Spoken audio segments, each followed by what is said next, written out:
Hello friends, good afternoon. तो एक बार फिर आप सबका स्वागत है आपके यूट्यूब चैनल पे।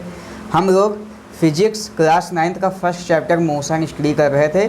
उसमें हमने क्या डिस्कस किया था कि मोशन के जो बेसिक पैरामीटर्स हैं, distance, displacement, velocity, acceleration, speed, ये जितने मोशन के बेसिक पैरामीटर्स हैं जिससे हम मोशन को डिफ़ाइन करते हैं वो डिस्कस कर लिया था। हमें एक काफ़ी लंबा टाइम गैप हो गया है, उसके बाद हम फिर से अपने चैनल पे आए हुए हैं। तो आज हम लोग फिर से जितना पिछले वीडियोस में डिस्कस किया था उसको एक बार रिवाइज करेंगे, उसके बाद आगे हम पढ़ेंगे। The chapter is motion. This is the 8th chapter of NCERT science class 9th। ये मोशन जो है, मोशन आपने क्या कभी काइनेमैटिक्स वर्ड सुना है? काइनेमैटिक्स फिजिक्स की एक ऐसी ब्रांच है, फिजिक्स कहें या मैकेनिक्स कहें, काइनेमैटिक्स फिजिक्स की एक ऐसी ब्रांच है जिसके अंतर्गत हम मोशन की स्टडी को डिस्कस करते हैं without understanding the cause of motion, कि मोशन किस वजह से हो रहा है। तो हम इस चैप्टर में केवल वन डायमेंशन मोशन की बेसिकली बात करने वाले हैं। वन डायमेंशन मतलब कि जैसे ये हमारे पास एक पेन है, तो अगर इसको हम मान लीजिए एकदम स्मॉल कर दें, इसको एकदम छोटा कर दें, तो ये क्या लीनियर हो जाएगा वन डायमेंशंस। तो अगर हम इस पर मूव करना चाहें तो या तो हम इस पर आगे जा सकते हैं या तो पीछे जा सकते हैं, अगल बगल ऊपर नीचे हम इस पर कहीं नहीं जा सकते। तो हम कहेंगे ये जो बॉडी है हमारे पास वन डायमेंशन। जैसे हम लोग स्ट्रेट रोड पे मूव कर रहे हैं तो ऐसे जो मोशंस होते हैं उनको हम कहते हैं मोशन इन स्ट्रेट लाइन। तो इसमें हम डिस्कस करने वाले हैं मोशन बेसिकली होता क्या है। What is motion? Motion means गति। उसको समझने से पहले हम देखते हैं कि मोशन होता क्या है। तो यहाँ पे देखते हैं, a particle is a point object. एक पार्टिकल क्या होता है? पॉइंट ऑब्जेक्ट होता है। Has mass but infinitesimal size. एक पार्टिकल जो है उसके पास मास होता है, लेकिन क्या होता है? मास बहुत छोटा होता है। मास क्या होता है? The amount of substance present in the body is called मास। तो मास जो है बहुत कम होता है। तो हर जो ऑब्जेक्ट है जिसको हम देखते हैं वो मास से ही मिलके बना हुआ है। अब आगे हम देखते हैं, the object position is x location with respect to a chosen reference point in the diagram the road sign the reference point. आगे क्या है? Motion occurs when an object changes its position. Both distance and time are important in describing motion. Motion क्या है?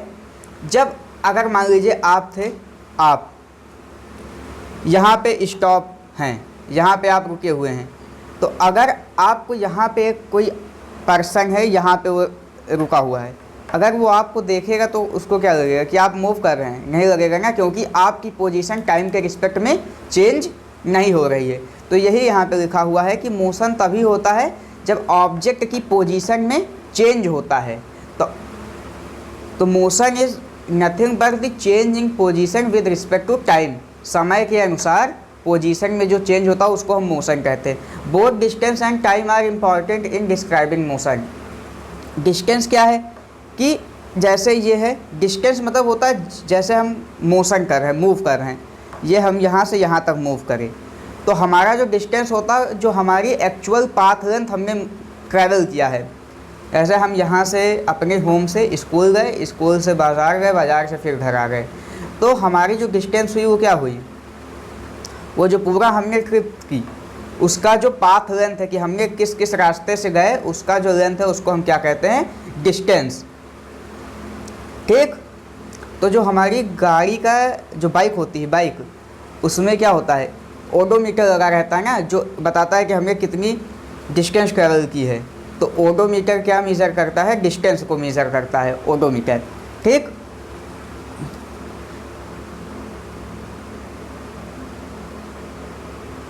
अब आगे हम देखते हैं कि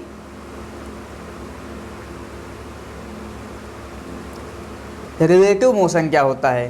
तो आप मोशन समझ गए ना।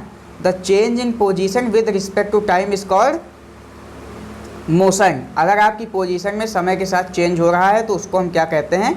मोशन कहते हैं। अब आगे हमारे पास है रिलेटिव मोशन। रिलेटिव मोशन क्या होता है? रिलेटिव माने क्या होता है? सापेक्ष। जैसे रिलेटिव माने होता है किसी के रिस्पेक्ट में हमारी स्पीड क्या है, हमारा मोशन हो रहा है या नहीं हो रहा। जैसे मान लीजिए एक ये कार है, ये कार ये इस डायरेक्शन में जा रही है और दूसरी कार इस डायरेक्शन में जा रही है, तो इसके रिस्पेक्ट में हमारा मोशन और इस कार के रिस्पेक्ट में इस कार का मोशन, जो अगर हम देखें उसको एनालाइज करें तो हम उसको कहते हैं रिलेटिव मोशन। मीन्स एक के रिस्पेक्ट में दूसरे का जो मोशन है वो कैसा हो रहा है। अब हम इसको एक एग्जांपल से देखते हैं। When two objects are moving in a plane, कह रहे हैं कि जब एक ऑब्जेक्ट, एक या दो ऑब्जेक्ट, रिलेटिव का मतलब जहाँ पे थिंग्स वन से ज़्यादा हो, तभी तो किसी के रिस्पेक्ट में हम मोशन को देखेंगे। जब दो ऑब्जेक्ट मूव कर रहे हैं किसी प्लेन में, तो अब ये भी हो सकता है कि ये दोनों कार ऐसे मूव करें। वैसे तो अभी ये पेन है, लेकिन मान लीजिए ये एक कार ए है, ये एक कार बी है, तो ये अभी तो अपोजिट डायरेक्शन में मूव कर रही है ना। लेकिन ये भी हो सकता है कि ये दोनों कार्स ये ऐसे मूव करें, तो ये सेम डायरेक्शन में हो गया। Each have relative motion with respect to second. मतलब इनके पास है ना कि अगर इस पर कोई पर्सन बैठा है और इस पर कोई पर्सन बैठा है, तो इसमें रिलेटिव मोशन होगा ना।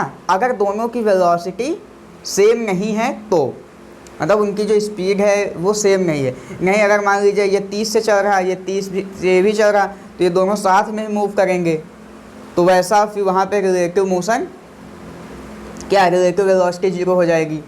तो यहाँ पे जो एग्जांपल दिया हुआ है, a person sitting in a train and watching a tree, in this case tree is stable but is assumed be moving but with respect to train.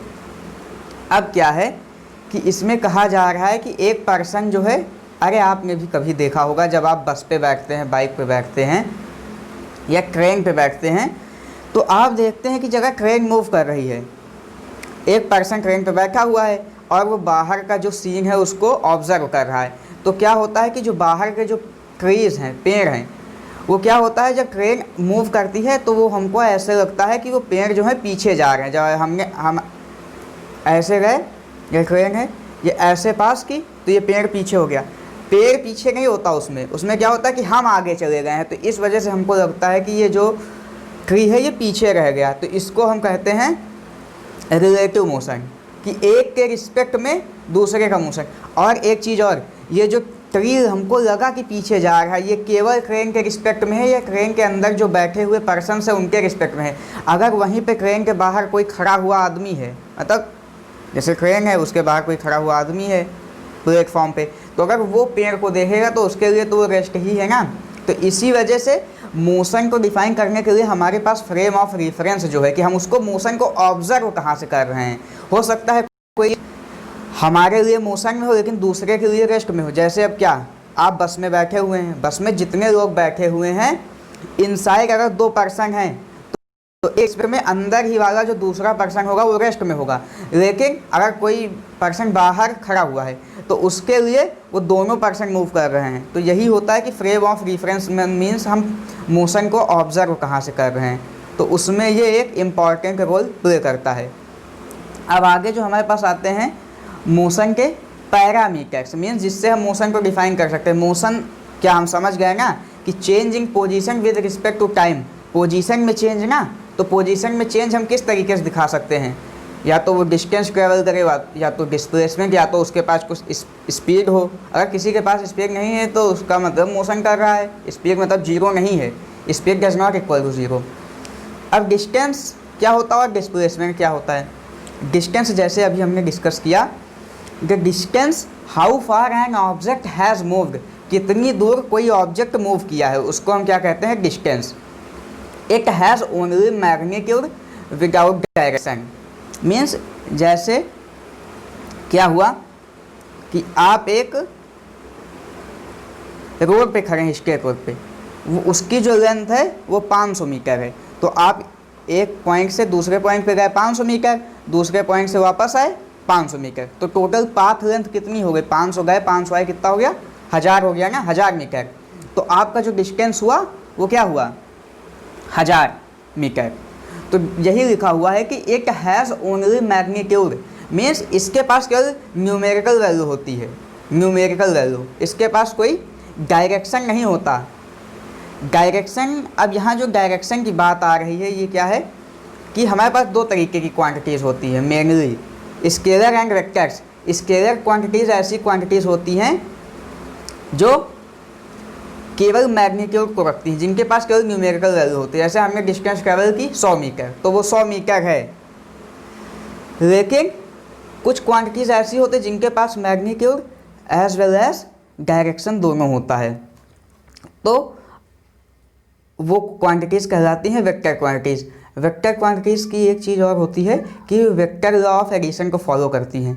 इनको हम आगे हायर क्लास में डिस्कस करेंगे, क्योंकि ये क्लास 11th में ये chapter kinematics के नाम से, इसके दो चैप्टर हैं, kinematics 1D and kinematics 2D, वहाँ पे हम इसको ज़्यादा डिटेल में डिस्कस करते हैं। सो डिस्टेंस क्या है? एक स्केलर क्वांटिटी है क्योंकि इसके पास मैग्नीट्यूड है। और डिस्प्लेसमेंट क्या है? वेक्टर क्वांटिटी, क्योंकि इसके पास magnitude as well as direction है। So distance, the path length. अब डिस्टेंस किस में हो सकती है? एसआई यूनिट क्या होगी डिस्टेंस की? मीटर होगी। और डिस्प्लेसमेंट क्या है कि कोई person how far and in what direction an object has moved from its start position. तो क्या होता है? डिस्प्लेसमेंट का मतलब होता है विस्थापन। मीन्स अगर आप अपने घर से स्कूल गए, तो स्कूल जाने से आपके घर से जो मिनिमम दूरी है, minimum distance between final and initial point, उसको हम क्या कहते हैं? डिस्प्लेसमेंट। तो अब डिस्प्लेसमेंट के बाद डायरेक्शन कैसे है? जैसे डिस्प्लेसमेंट की डायरेक्शन डेफिनेशन क्या होती है? Minimum distance. तो अगर आपको किसी दो पॉइंट के बीच में मिनिमम डिस्टेंस लेना है, तो वो एक डायरेक्शन तो फिक्स ही हो गई ना, कि अगर आप उसी डायरेक्शन के अलॉन्ग जाएंगे तभी आपको मिनिमम डिस्टेंस मिलेगी, तो उसको हम डिस्प्लेसमेंट कहेंगे। तो इस वजह से डिस्प्लेसमेंट क्या है? वेक्टर क्वांटिटी है। अब डिस्टेंस की यहाँ बात आती है, तो डिस्टेंस का हम लोग क्या करते हैं? डिस्टेंस क्या है? पाथ लेंथ है। और डिस्प्लेसमेंट क्या है? वो मिनिमम डिस्टेंस है। तो डिस्टेंस क्या होगी? या तो हमें डिस्टेंस हमेशा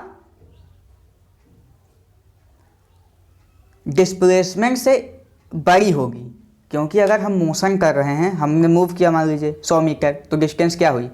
अगर हम लोग स्ट्रेट लाइन पाथ पे मूव कर रहे हैं, जैसे ये है, तो हम अगर यहाँ से यहाँ तक जा रहे हैं, गए गए गए, तो ये हमारी डिस्टेंस हुई 10 मीटर, तो हमारा डिस्प्लेसमेंट क्या हुआ? ये भी 10 मीटर हुआ। तो इस केस में क्या हुआ कि डिस्टेंस और डिस्प्लेसमेंट इक्वल है।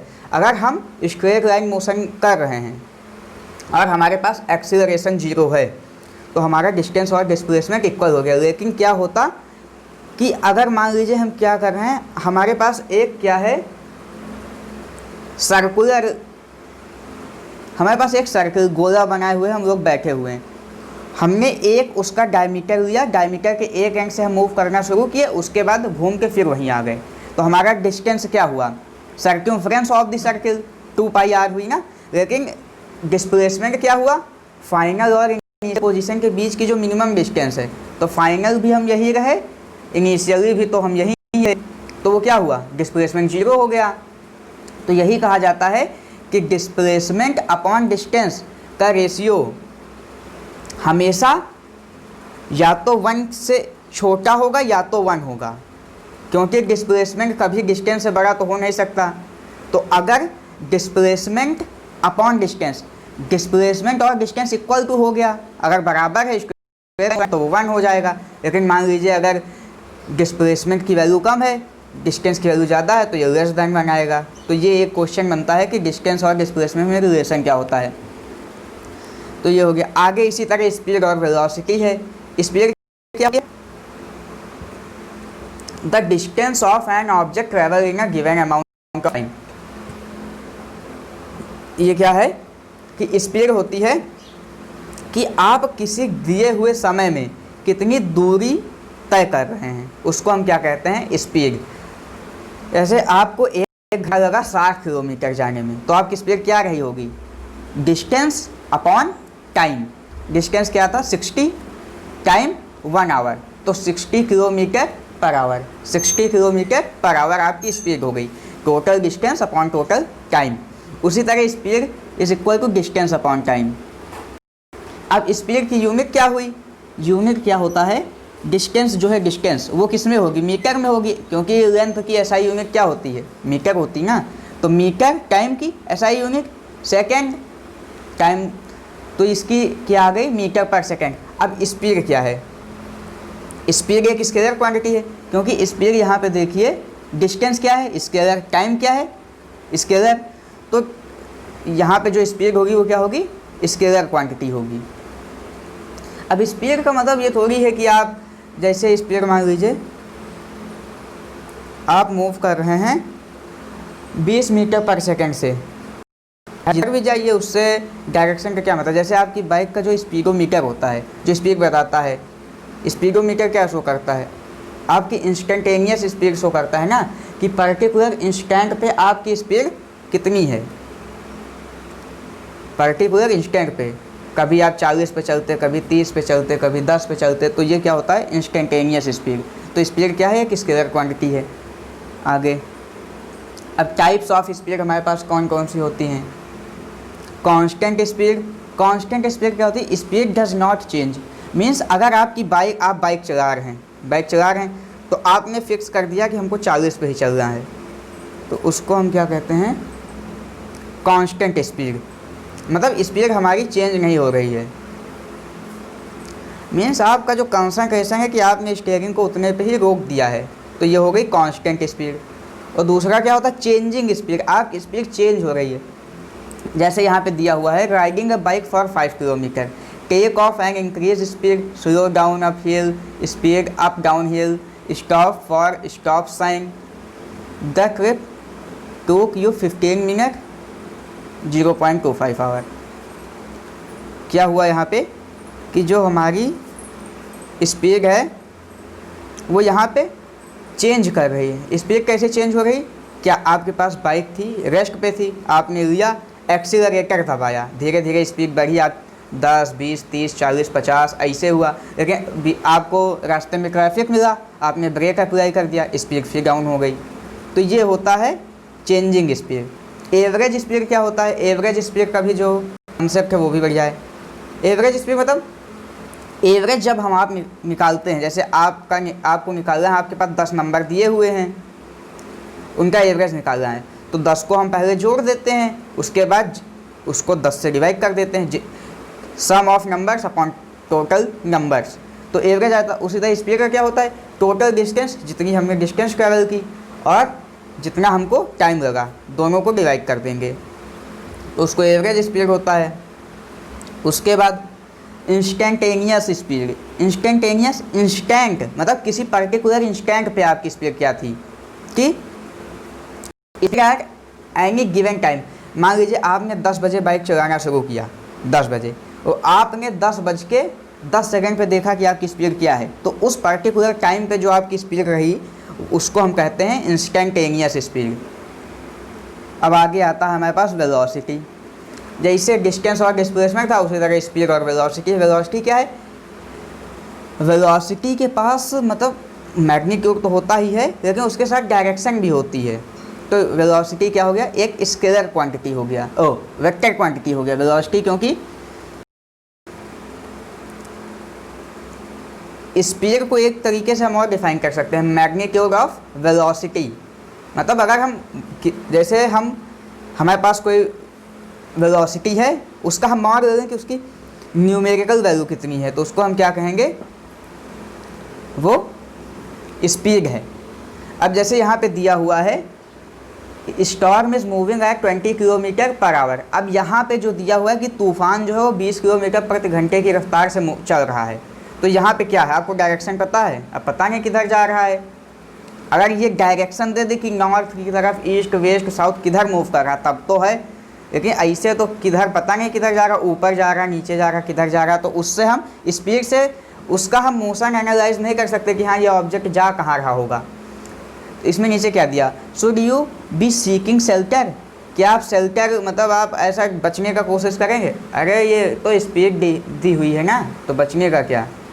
आगे, suppose two trains are going, एक चीज़ और यहाँ पे, वेलोसिटी जैसे स्पीड क्या होता है डिस्टेंस अपॉन टाइम, उसी तरह वेलोसिटी क्या होता है displacement upon time. Suppose two trains are going with the same speed in opposite direction, so they are having different velocities.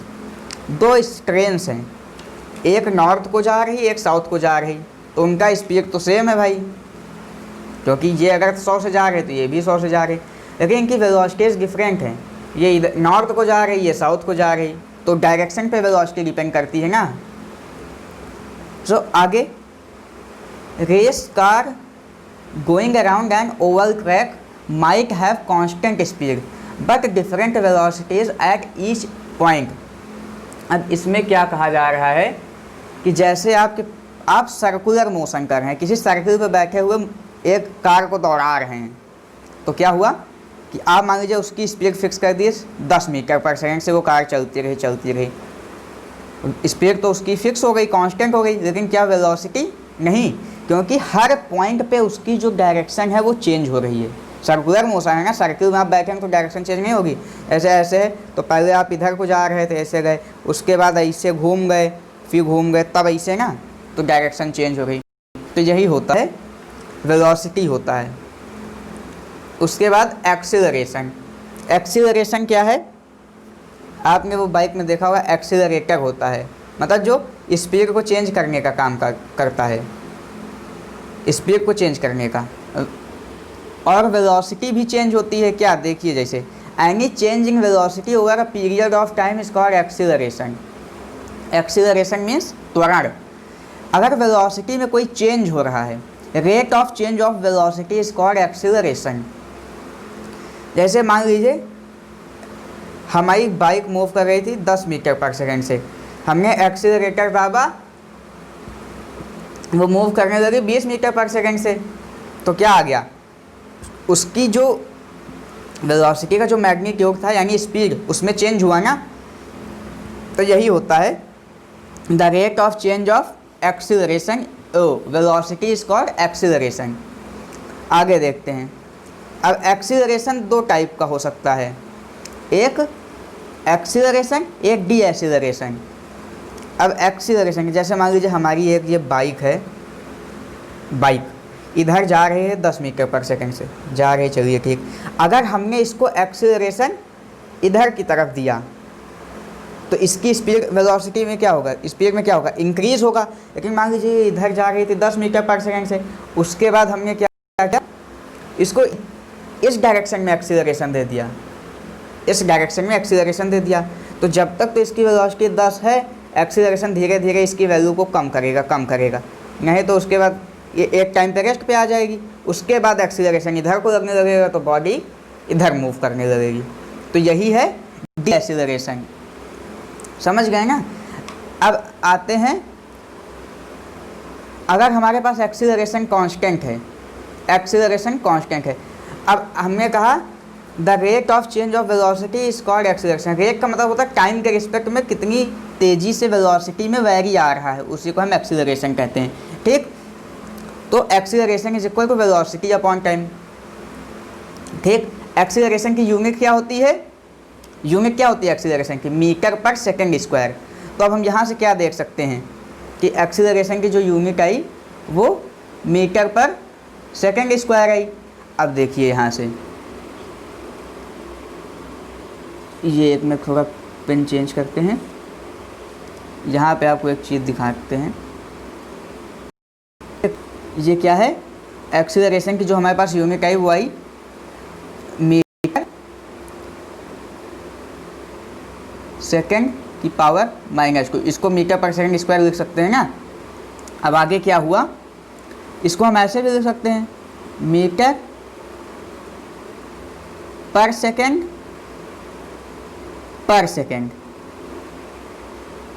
ये लिख सकते हैं ना 2 बार, ये नीचे जाएगा तो सेकंड स्क्वायर हो जाएगा, ऊपर आने पे -2 हो जाएगा। तो ये क्या हो गया, velocity, change in velocity upon time, मतलब वेलोसिटी कितनी तेज़ी से चेंज करेगा ये, उसको हम एक्सीलरेशन कहते हैं। ठीक, तो आप समझ गए होंगे। अब आगे हम देखते हैं, ये आप पढ़ लीजिएगा, आपको मिल जाएगा। The car is moving with constant positive velocity. Positive velocity का मतलब क्या है, shown by red arrows maintaining the same size, acceleration equal to distance. अब क्या होता है, acceleration is equal to change in velocity upon time. जैसे मान लीजिए आपने मोशन शुरू किया, आप चल रहे हैं 10 मीटर पर सेकंड से, 10 10 10 10, तो चेंज इन वेलोसिटी क्या हुआ, 10 - 10, final velocity minus initial velocity, क्या आया, 0 आया ना। तो आपका एक्सीलरेशन क्या है, 0। अगर एक्सीलरेशन 0 होता है तो वैसे मोशन को हम कहते हैं यूनिफॉर्म मोशन, क्योंकि आप इक्वल डिस्टेंस कवर करेंगे इक्वल इंटरवल ऑफ टाइम में ना।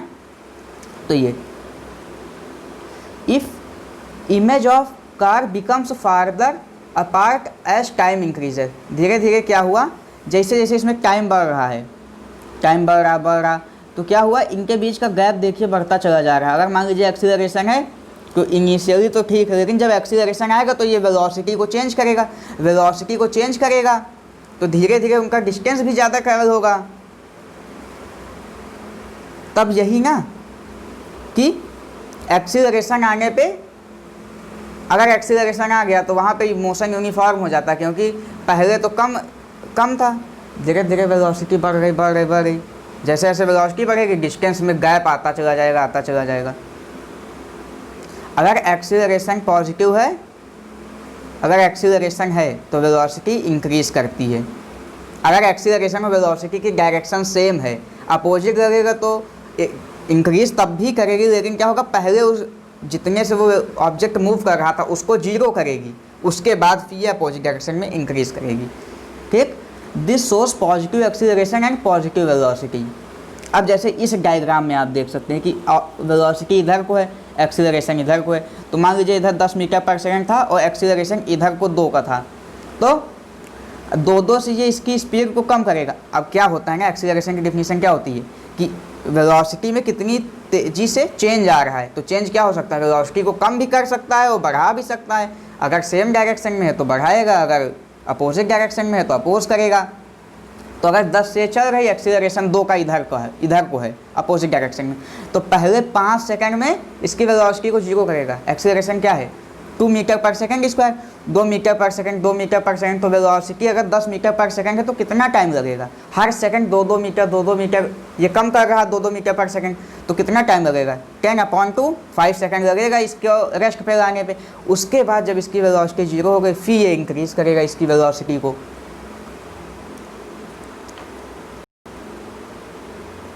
आप ये समझे।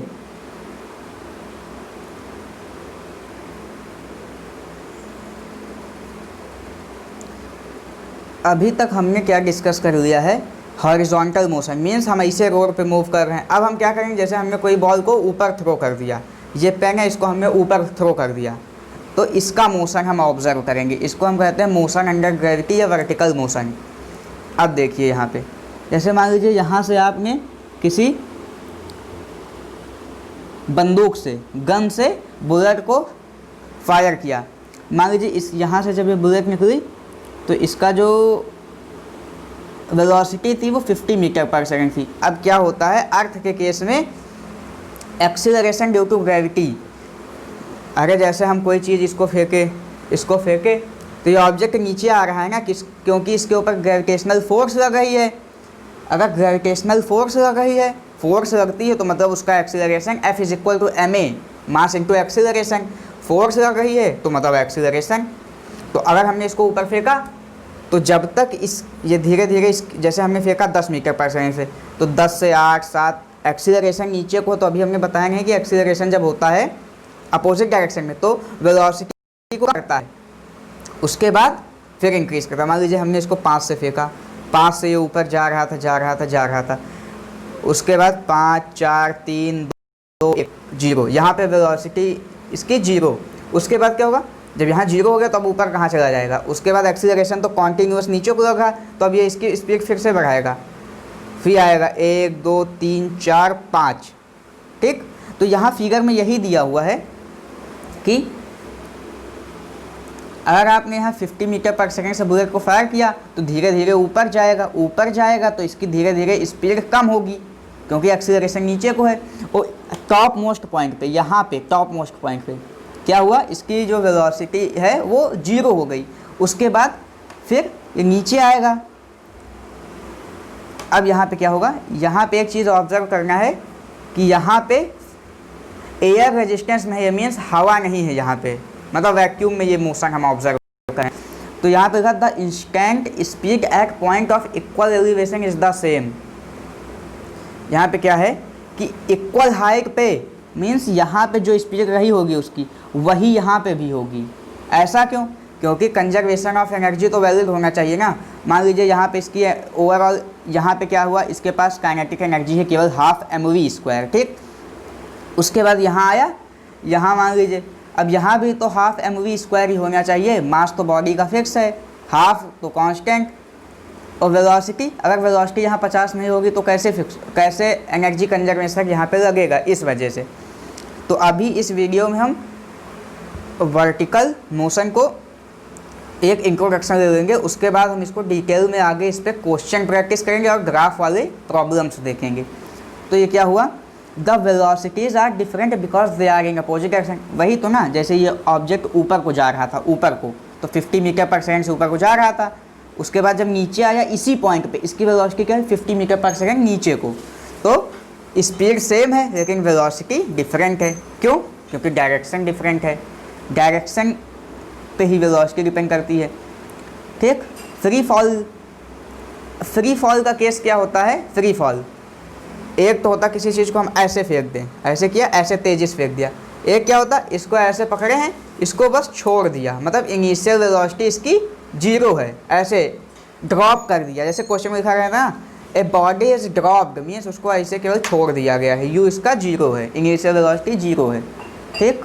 आगे ये हमारे पास हैं गैलीलियो गैली, इटालियन फिजिसिस्ट हैं। इन्होंने मोशन अंडर ग्रेविटी के ऊपर बहुत सारे लॉज दिए। इनके नाम पे एक ट्रिक भी है, गैलीलियो ट्रिक, उसको भी हम आगे डिस्कस करेंगे। Formulated laws of motion for object in free fall. Free fall means u0, ऐसे जाके इसको छोड़ दिया, ठीक। अब इसको हम इसके पॉइंट नोटिस करेंगे। अब freely falling object is any object moving freely under the influence of gravity. अब ये ऑब्जेक्ट है, इसको हमने फ्री फॉल किया, इसको हमने इनिशियल वेलोसिटी दी ही नहीं दी ना, तो भी ये नीचे आ रहा है। ऐसा कैसे हुआ? क्योंकि इसके ऊपर ग्रेविटेशनल फोर्स नीचे लग रही है। फोर्स लग रही है तो ग्रेविटेशनल एक्सीलरेशन नीचे लग रहा है, जिसको हम जी कहते हैं। अगर एक्सीलरेशन है तो इसकी वेलोसिटी को रेगुलर इंटरवल पे बढ़ाता रहेगा। मीन्स ऐसे 9.1 होता है ना स्मॉल जी की value, acceleration due to gravity 9.1। हमने इसको छोड़ा, 1 सेकंड बाद इसकी वेलोसिटी 9.1, अगले सेकंड बाद 9.1, ऐसे ऐसे बढ़ती चली गई फिर, ठीक। तो ये होता है। It does not depend upon the initial motion of object. Means ये नहीं कि ऐसे हमने इसको नीचे से फेंका ऊपर, उसके बाद यहाँ पे तो वेलोसिटी 0 होने के बाद फिर ये आएगा, तो ये फिर यहाँ से हम इस मोशन को ऑब्जर्व करें तो फ्री फॉल का केस हो गया ना। तो इससे ये फर्क नहीं पड़ता कि आपने नीचे से कैसे फेंका था, यहाँ से तो ये फ्री फॉल ही होगा, ठीक। ड्रॉप्ड मीन्स क्या होता है, ऑब्जेक्ट को केवल छोड़ा गया, u0 है। थ्रोन डाउनवर्ड ऊपर से इसको फेंक दिया गया ही कुछ वेलोसिटी देके। थ्रोन अपवर्ड यानी नीचे से फेंका गया। The acceleration of an object in free fall is directed downward. Means क्या है कि अगर कोई चीज़ ऊपर से नीचे गिर रही है तो एक्सीलरेशन क्या, फोर्स नीचे लग रही है तो एक्सीलरेशन भी नीचे ही लगेगा, वही रिगार्डलेस ऑफ इनिशियल मोशन। आपका इनिशियल मोशन क्या था उससे कोई फर्क नहीं पड़ता। आपने ऑब्जेक्ट को फेंका क्या था, ऊपर था, लेकिन फोर्स नीचे लग गई तो एक्सीलरेशन भी उसका नीचे होगा। The magnitude of free fall acceleration, gravitational acceleration जिसको है g = 9.8, ठीक। g क्या होता है, g acceleration due to gravity. अब g की प्रॉपर्टीज जो होती हैं, g decreases with increase in altitude, means हम जितनी ज़्यादा हाइट पे चले जाएंगे g की वैल्यू उतनी कम होगी, क्योंकि g क्या होता है, रेडियस पे डिपेंड करता है। इस वजह से जितना ज़्यादा ऊपर जाते हैं वैसे वैसे जी की वैल्यू डिक्रीज़ करती जाती है। सबसे ज़्यादा जी की वैल्यू कहाँ होती है? पोल्स पे। और सबसे कम जी की वैल्यू कैसे वैरी करती है? रेडियस पे डिपेंड करती है ना, हाइट पे। तो अगर हाइट ज़्यादा है तो जी की वैल्यू कम है, अगर हाइट कम है तो जी की वैल्यू ज़्यादा है। ठीक। G varies with latitude, height and depth from the earth surface. मतलब जी ऐसे ऐसे वैरी करता है, ऊपर जाने पे भी जी घटता है और पृथ्वी के अंदर जाने पे भी जी की वैल्यू घटती है। और ये जो 9.8 हम लेते हैं, ये जी की वैल्यू अर्थ के सरफेस पे है। अब यहाँ पे एक चीज़ और है कि the italicised g will be used for acceleration due to gravity. मतलब वो जी लिखते हैं उसको हम हल्का तिरछा करते हैं एक्सीलरेशन ड्यू टू ग्रेविटी, लेकिन इसको हम ग्राम वाले जी के साथ कंफ्यूज नहीं करना है। With negligible air resistance falling object can be considered freely falling. Object of different shapes accelerate differently. हाँ, अब जैसे क्या होता है कि एक चीज़ ये ऑब्जर्व करने वाली है कि अगर हमने ऊपर से एक वेट, जानते वेट, लिया पत्थर 1 kg का, उसको छोड़ा, उसके साथ साथ में ही एक फीदर पंख, उसको छोड़ा, कौन नीचे आएगा? पहले कौन आएगा नीचे? पहले स्टोन आएगा ना। ऐसा ही तो होता है। ऐसा क्यों होता है?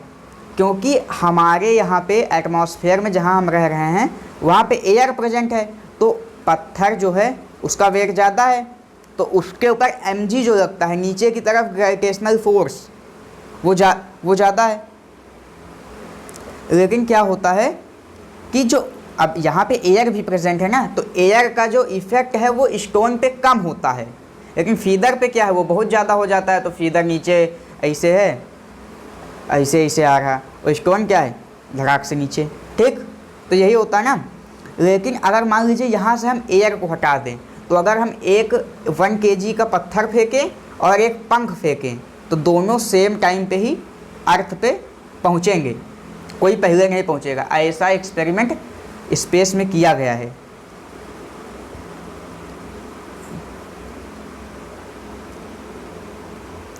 जैसे अब इस फिगर में आप देख सकते हैं कि जैसे आपने किसी चीज़ को नीचे से ऊपर फेंका, तो धीरे धीरे उसकी स्पीड कम हो रही, मैक्सिमम हाइट पे 0, उसके बाद फी बढ़ रही है। The path is symmetrical, means अगर आप किसी को फेंके हैं नीचे से ऊपर, तो वो ऊपर से नीचे जरूर रहेगा। बस शर्त यह है कि आप उसको स्केप वेलोसिटी से ना फेंकें। अगर आपने किसी ऑब्जेक्ट को स्केप वेलोसिटी से फेंक दिया, स्केप मीन्स कि वो अर्थ के ग्रेविटेशनल फील्ड से बाहर, अर्थ के जहाँ तक फोर्स लग रही थी उससे बाहर चला गया, वो स्पीड क्या होती? 11.2 किलोमीटर पर सेकेंड। मतलब आप अगर किसी ऑब्जेक्ट को 11.2 किलोमीटर पर सेकेंड की स्पीड दे दें, वैसे इतना पॉसिबल नहीं है, मतलब नॉर्मली नहीं दिया जा सकता, तो वो गया फिर। Acceleration is constant, motion under gravity में एक्सीलरेशन कांस्टेंट नहीं होता, 9.8 फिक्स है। The magnitude of velocities is the same at equal height, मतलब स्पीड जो होती है सेम हाइट पे सेम होती है, जैसे अभी ऊपर डिस्कस किया था। Acceleration and velocity are in opposite direction when ball goes upward. जैसे बॉल को मैंने फेंका, तो अभी फेंका तो इसकी वेलोसिटी ऊपर को है, लेकिन एक्सीलरेशन तो डाउनवर्ड ही लगेगा, अर्थ तो नीचे खींचेगी, ऊपर थोड़ी खींच लेगी। तो यही acceleration is uniform, means acceleration constant है। Velocity is decreasing in upward motion. अरे भाई, बॉल को फेंका तो वेलोसिटी डिक्रीज करेगी नहीं। मान लीजिए आपने 20 से फेंका तो 20 से जाते चला जा रहा है, चला गया, निकल गया स्पेस को, धीरे धीरे एक्सीलरेशन डायरेक्शन अपोजिट है वेलोसिटी के, तो उसको 0 तो करेगा ही। ठीक। Positive velocity and negative acceleration, ऊपर को वेलोसिटी, जैसे मान लीजिए ऊपर की डायरेक्शन को पॉजिटिव मान लें तो वेलोसिटी पॉजिटिव हो गई, एक्सीलरेशन नीचे को लग रहा, एक्सीलरेशन निगेटिव हो गया। Velocity becomes 0 at maximum height. जैसे मान लीजिए आपने 30 से फेंका, 30 हुई, 10 हुई, 15, 10, 5, 2, 1, 0, यहाँ पे आई 0। अब इसकी वेलोसिटी 0 हो गई, तो वह ऊपर नहीं जाएगी ना, क्योंकि एक्सीलरेशन नीचे को ही तो है, तो यही तो मैक्सिमम हाइट हुई इसकी। उसके बाद एक्सीलरेशन नीचे लगा, धीरे धीरे वेलोसिटी बढ़ी बढ़ी बढ़ी बढ़ी बढ़ी, फिर तो ये मैक्सिमम हाइट होती है। उसके हम फॉर्मूलेज भी देखने वाले हैं।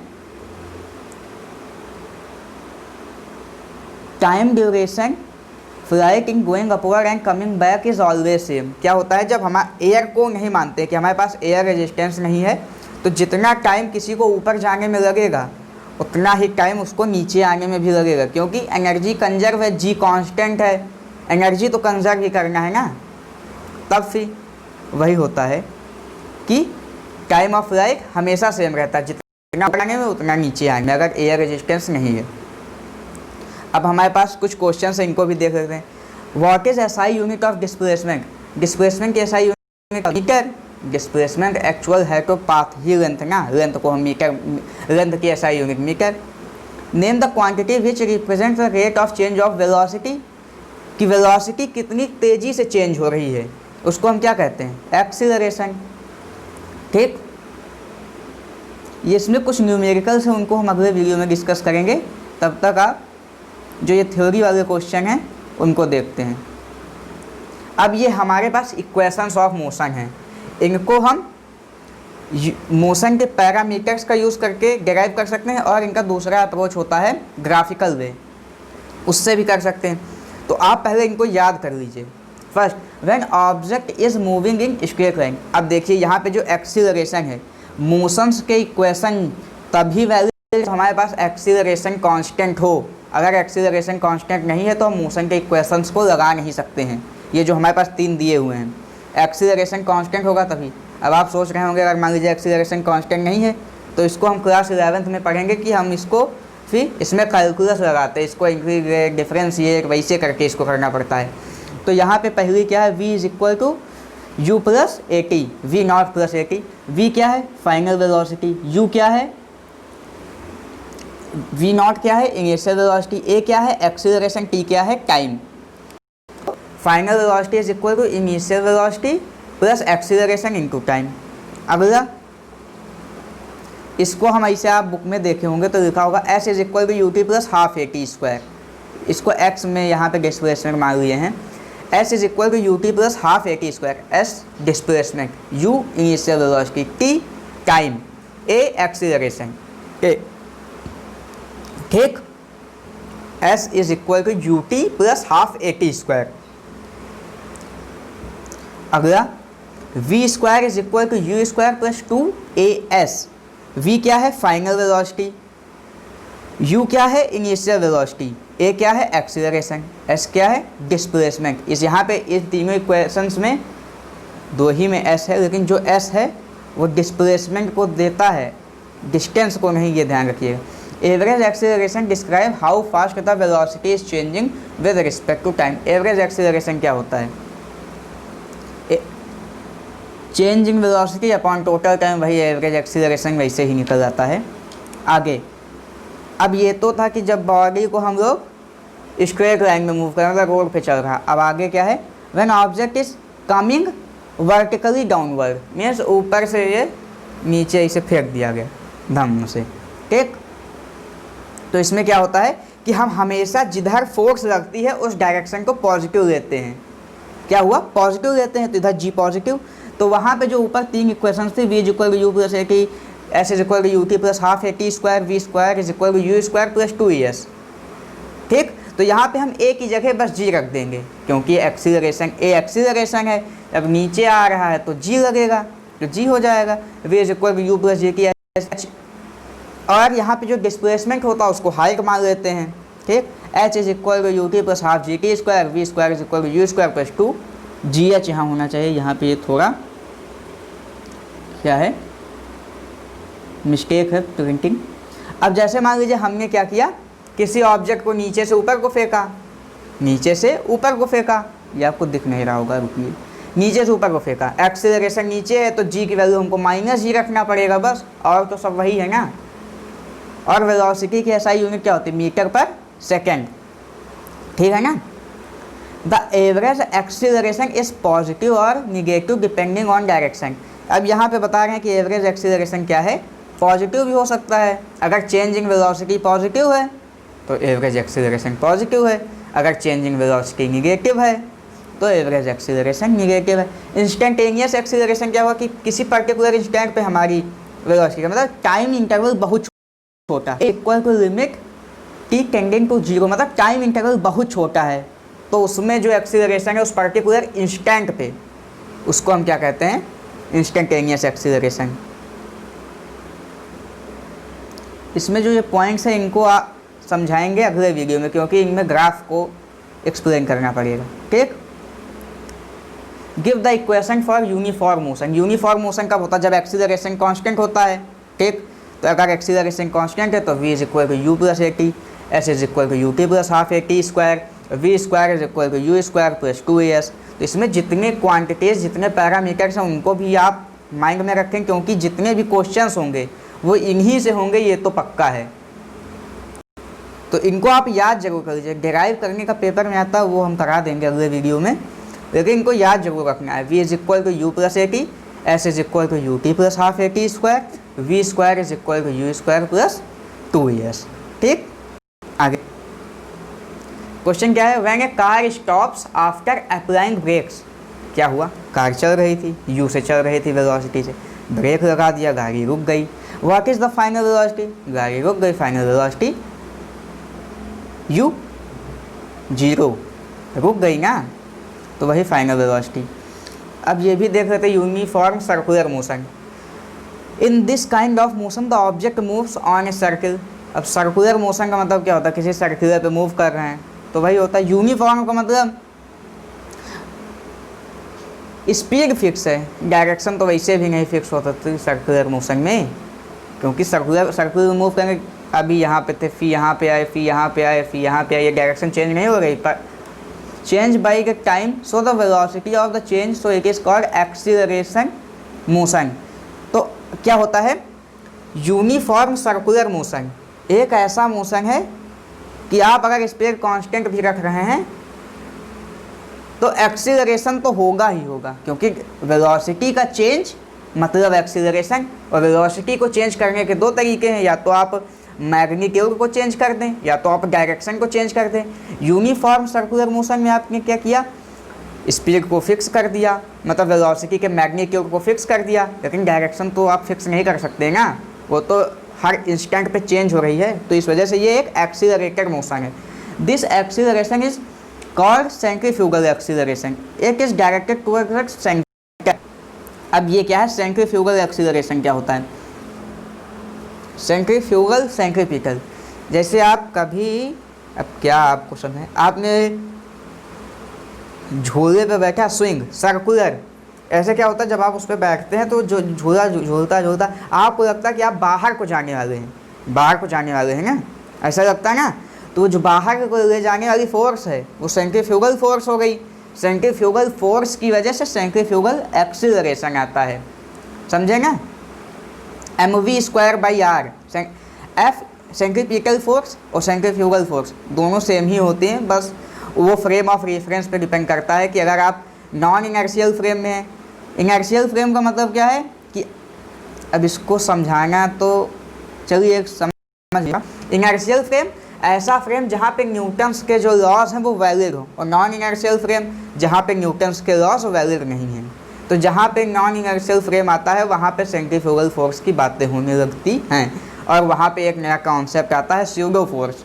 स्यूडो मीन्स नकली, फोर्स माने बल, मतलब कुछ बल जैसा है नहीं, लेकिन क्या होता है ना कि अगर हम किसी चीज़ को न्यूटन्स के लॉज से ऑब्जर्व कर रहे हैं वो दूसरा आंसर आ रहा है, एक्चुअल वहाँ से देख रहे हैं दूसरा आंसर आ रहा है, ऐसा तो हो नहीं सकता एक ही चीज़ को दो लोग सॉल्व कर रहे हैं आंसर अलग अलग हैं। तो स्यूडो फोर्स मतलब ऐसा कॉन्सेप्ट है कि न्यूटन्स के लॉज को, न्यूटन जानते हैं ना आप, द ग्रेट साइंटिस्ट जिन्होंने पूरा ग्रेविटेशन मैकेनिक्स सब कुछ दिया, तो उनके लॉज को नॉन इनर्शियल फ्रेम में वैलिड कराने के लिए हम स्यूडो फोर्स का यूज़ करते हैं। अब देखिए, test yourself, what remains constant in UCM, uniform circular motion. Uniform circular motion में क्या कांस्टेंट रहता है, वेलोसिटी नहीं, वेलोसिटी डायरेक्शन चेंज होती, वेलोसिटी चेंज होती, लेकिन speed fix. What changes continuously in uniform circular motion. Direction, direction means velocity, velocity change होती रहती ना, क्योंकि डायरेक्शन चेंज हो रहा है तो वेलोसिटी चेंज हो रही। ठीक, तो ये नीचे कुछ क्वेश्चंस दिए हुए हैं, आप इनको ट्राई करिएगा। इसमें कुछ ग्राफ के क्वेश्चन हैं। तो अगले वीडियो में हम क्या देखेंगे, इक्वेशंस ऑफ मोशन को डेराइव करेंगे कि आई कहाँ से, और इक्वेशंस ऑफ मोशन कहीं से नहीं आए, बस हाँ कि वही जो मोशन के पैरामीटर्स हैं उन्हीं को हम इधर उधर करके उनके डेफिनेशंस का यूज़ करके उन तीनों को हम डेराइव कर देंगे। तो आप इनमें से कुछ क्वेश्चंस को सॉल्व करिएगा, जो नहीं होते हैं वो आप कमेंट कीजिएगा जब हम लोग ग्राफ पढ़ लेंगे। ग्राफ इसका मेजर पोर्शन है, और अगले वीडियो में ग्राफ, इक्वेशंस ऑफ मोशन का प्रूफ और गैलीलियो ट्रिक ये देखेंगे। अच्छा चलिए एक बार इसको हम सॉल्व करा दें थोड़े जो हैं। कैन डिस्प्लेसमेंट भी zero even when distance is not zero, और काहे नहीं। राउंड ट्रिप में मतलब आप स्कूल गए, घर से स्कूल गए, स्कूल से फिर घर आ गए, डिस्प्लेसमेंट जीरो, डिस्टेंस जीरो में है, distance to time of the, जितनी स्कूल की दूरी है उसको 2 से गुणा कर दें तो डिस्टेंस आ जाएगा। Can the distance travel by an object be smaller than magnitude of x displacement, नहीं हो सकता।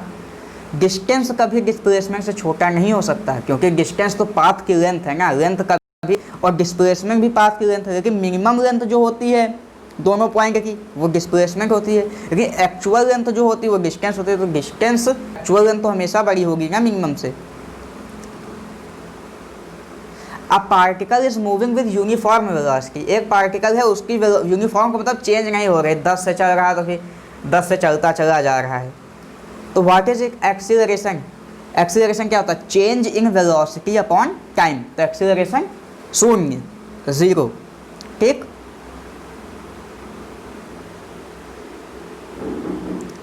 अ brick and elephant are in free fall. हमारे पास क्या है, एक ब्रिक मतलब एक ऐसे क्या किए हैं, एक ईंटा लिए एक हाथी लिए, दोनों छोड़ दिए, तो इनमें दोनों में कॉमन क्या होगा, इनका एक्सीलरेशन कॉमन होगा, और ये सेम टाइम पे अर्थ पे पहुंचेंगे, एक्सीलरेशन कॉमन होगा ना, 9.8 ही तो लगेगा। When an object is thrown vertically upward, किसी चीज़ को वर्टिकली अपवर्ड फेंक दिए, what is velocity, x velocity at the highest point, highest point पे वेलोसिटी क्या होगी, जीरो। यार जा रहा धीरे धीरे वेलोसिटी कम हो रही, यहाँ पे जीरो हो गया ना, हाईएस्ट पॉइंट यही है। जब वेलोसिटी जीरो, एक्सीलरेशन नीचे लग रहा है तो वेलोसिटी बढ़ेगी तो, लेकिन नीचे को ना, तो हाईएस्ट पॉइंट तो यही हुआ। आगे, can velocity and acceleration point in opposite direction, क्यों नहीं हो सकता, वर्टिकल मोशन में देखो ना, फेंके ऊपर को एक्सीलरेशन। ठीक, define acceleration, the rate of change of velocity. What is non-uniform motion? When an object cover an equal distance in equal interval of time. ठीक, तो ये क्या हो गया, नॉन यूनिफॉर्म मोशन। अब ये जो नीचे क्वेश्चन दिए हैं आप इनको देखिएगा, और अगले वीडियो को देखना नहीं भूलिएगा, क्योंकि उसमें हम गैलीलियो को डिस्कस करने वाले हैं। जो मोशन अंडर ग्रेविटी के प्रॉब्लम्स होते हैं, मोशन अंडर ग्रेविटी के, उनको आप उससे बहुत ही ईजिली सॉल्व कर सकते हैं। तो इस वीडियो में इतना ही, थैंक यू। और हाँ, आप ये तीनों मोशन की इक्वेशंस को ज़रूर याद कर लीजिएगा।